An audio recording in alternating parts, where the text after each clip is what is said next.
بسم اللہ الرحمن الرحیم۔ السلام علیکم۔ ایک بادشاہ کسی مہلک بیماری میں مبتلا ہو گیا۔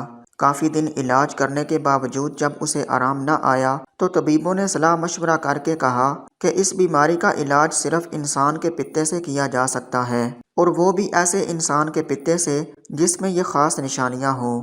یہ کہہ کر حکیموں نے وہ نشانیاں بتائیں اور بادشاہ نے حکم دے دیا کہ شاہی پیادے سارے ملک میں پھر کر تلاش کریں اور جس شخص میں یہ نشانیاں ہوں اسے لے آئیں۔ پیادوں نے فوراً تلاش شروع کر دی۔ خدا کا کرنا کیا ہوا کہ وہ ساری نشانیاں ایک غریب کسان کے بیٹے میں مل گئیں۔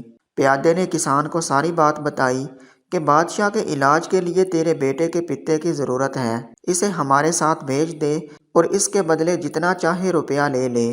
کسان بہت غریب تھا، ڈھیر سارا روپیہ ملنے کی بات سن کر وہ اس بات پر آمادہ ہو گیا کہ سپاہی اس کے بیٹے کو لے جائیں۔ چنانچہ وہ اسے بادشاہ کے پاس لے آئے۔ خاص نشانیوں والا لڑکا مل گیا تو اب قاضی سے پوچھا گیا کہ اسے قتل کر کے اس کے جسم سے پتا نکالنا جائز ہوگا یا نہیں۔ قاضی صاحب نے فتویٰ دیا کہ بادشاہ کی جان بچانے کے لیے ایک جان کو قربان کرنا جائز ہے۔ قاضی کے فتوے کے بعد لڑکے کو جلاد کے حوالے کر دیا گیا کہ وہ اسے مار کر اس کا پتا نکال لے۔ لڑکا بالکل بے بس تھا، وہ اپنے مرنے کی تیاریاں دیکھ رہا تھا اور خاموش تھا، زبان سے کچھ نہ کہہ سکتا تھا۔ لیکن جب جلاد تلوار لے کر اس کے سر پر کھڑا ہو گیا تو اس نے آسمان کی طرف دیکھا اور اس کے ہونٹوں پر مسکراہٹ آ گئی۔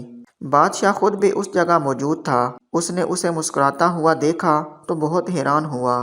جلاد کے ہاتھ میں ننگی تلوار دیکھ کر تو بڑے بڑے بہادر خوف سے کانپنے لگتے ہیں۔ اس نے جلاد کو رکنے کا اشارہ کر کے لڑکے کو اپنے پاس بلایا اور اس سے پوچھا، لڑکے یہ تو بتا، اس وقت مسکرانے کا کون سا موقع تھا؟ لڑکے نے فوراً جواب دیا، بادشاہ سلامت، دنیا میں انسان کا سب سے بڑا سہارا اس کے ماں باپ ہوتے ہیں، لیکن میں نے دیکھا کہ میرے ماں باپ نے روپے کے لالچ میں مجھے بادشاہ کے سپرد کر دیا۔ ماں باپ کے بعد دوسرا سہارا انصاف کرنے والا قاضی اور بادشاہ ہوتا ہے کہ اگر کوئی ظالم کسی کو ستائے تو وہ اسے روکیں، لیکن قاضی اور بادشاہ نے بھی میرے ساتھ انصاف نہ کیا۔ اب میرا آخری سہارا خدا کی ذات تھی اور میں دیکھ رہا تھا کہ جلاد ننگی تلوار لے کر میرے سر پر پہنچ گیا ہے اور خدا کا انصاف بھی ظاہر نہیں ہو رہا۔ بس یہ بات سوچ کر مجھے ہنسی آ گئی۔ لڑکے کی یہ بات سنی تو بادشاہ کی آنکھوں میں آنسو آ گئے۔